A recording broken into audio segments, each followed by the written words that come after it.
Gracias, Eli, por tenerme de nuevo en el programa, aquí en otro segmento de Hoy con Claudia. Muy feliz de poder representar a la Comisión de Ciudadanos por los Derechos Humanos, que es una organización no política, sin fines de lucro, no religiosa, creada para educar al público sobre sus derechos en el campo de la salud mental. Y algo súper importante es que nos aseguramos que cualquier abuso cometido por la industria de la psiquiatría, por cualquier médico psiquiatra, por cualquier profesional de la psiquiatría, sean denunciados a las autoridades competentes. Y para eso nos pueden llamar a las oficinas de CCHR Internacional ubicada en la ciudad de Los Ángeles, en el estado de California, al 323-467-4242, 323-467-4242.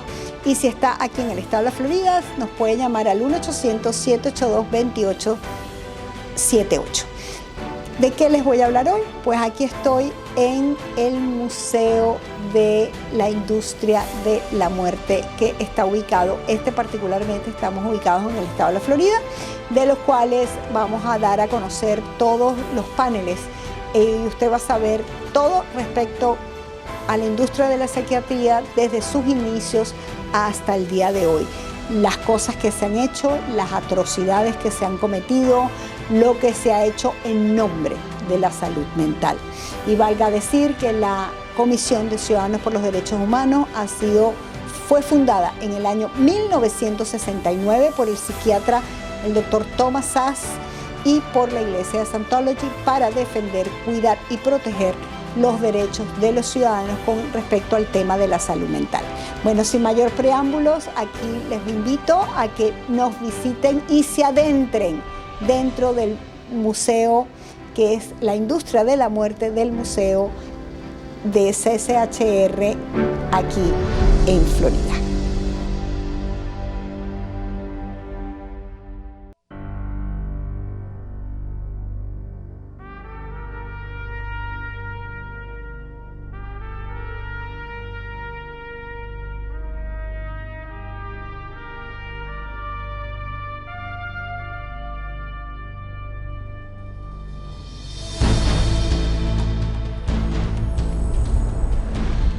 Founded in 1969 by the Church of Scientology, the Citizens Commission on Human Rights investigates and exposes psychiatric violations of human rights. From its international headquarters in Los Angeles, California, CCHR documents psychiatry's invasive and destructive practices and publishes its findings, making them available in some 15 languages. More than 12 million copies have been distributed to healthcare professionals, government officials, educators, and business leaders world over. The headquarters is also the site of the world-renowned exhibit, Psychiatry, an Industry of Death. Centered around 14 documentary films, this state-of-the-art exhibition presents the history of psychiatry, from its origins, where the mentally ill were caged like animals, to the present-day mass drugging of society as the cure for invented mental disorders.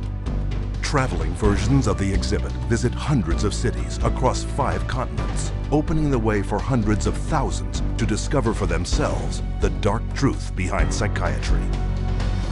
What is today a global human rights movement began more than 30 years ago with a fight for the freedom of one individual, Victor Ghiori, forcibly committed to a Pennsylvania psychiatric hospital. He was interviewed by a psychiatrist who said, "I can't understand a word this man is saying. He's incoherent. Obviously a paranoid schizophrenic. Commit him," which they did. Now, he wasn't babbling incoherently, he was speaking Hungarian. We filed a lawsuit against the hospital. In the middle of the case, the doctor, who was the head of the hospital, stands up and he says, "We want nothing more to do with Victor Ghiori." The release of Victor Ghiori was the first of thousands of cases throughout the world, helped by CCHR.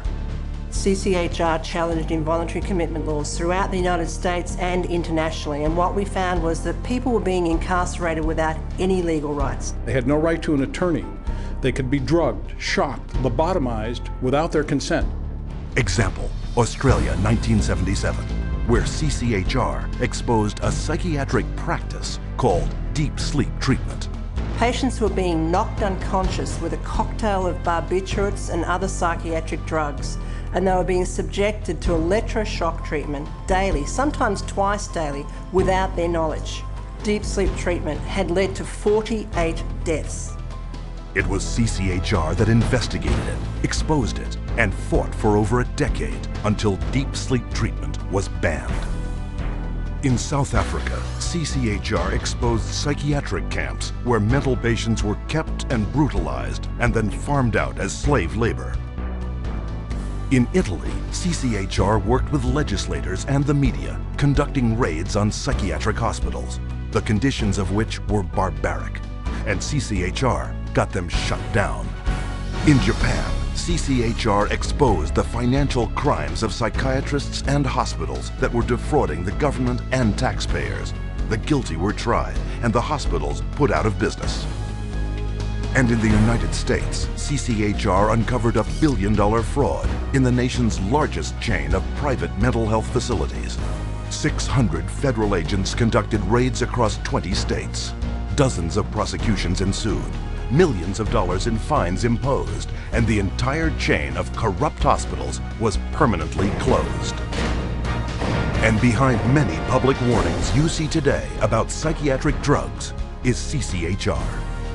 CCHR has documented the side effects of these drugs, has taken evidence to the FDA, has gone to Congress, has obtained congressional hearings.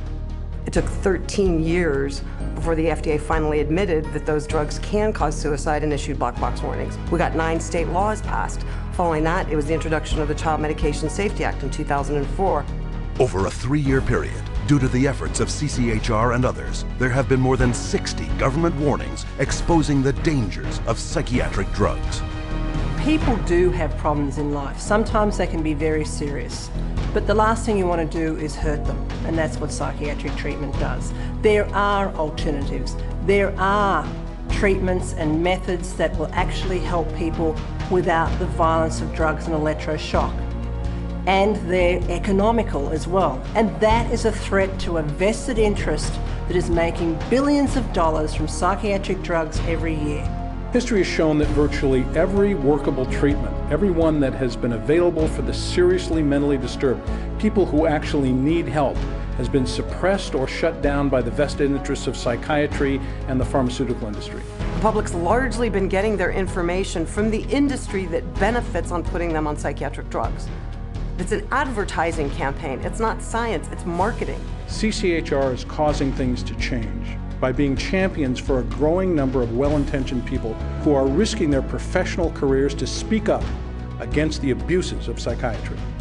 Having that support from a group like this has made a tremendous difference in what I feel personally that I've been able to accomplish. I think of CCHR as fellow soldiers. I'm unaware of any other organization that does the kind of work that CCHR does, particularly on the scope and the level that they do. CCHR has been very effective at moving the ball down the field. One at a time, one state at a time, one legislator at a time. CCHR has had the resources to be able to teach and have legislators become more aware of what the problem with the psychotropic drugs are. CCHR has researched the issue. When you need the facts, you go to CCHR.